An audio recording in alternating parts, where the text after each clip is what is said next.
एक प्रोडक्ट मुझे रिसीव हो गया है फ्लिपकार्ट की तरफ से। इसकी अनबॉक्सिंग करते हैं हम लोग। इसकी अनबॉक्सिंग इस तरह कर पकड़कर इस तरह करते हैं।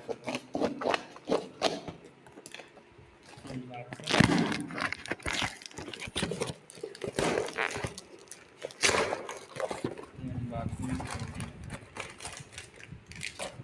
ये इतना छोटा पैकेट इतने बड़े डिब्बा में दिया था। 2 पैकेट यार। ये क्या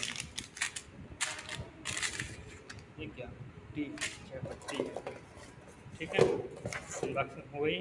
थैंक यू, धन्यवाद। सब्सक्राइब करके जाइएगा।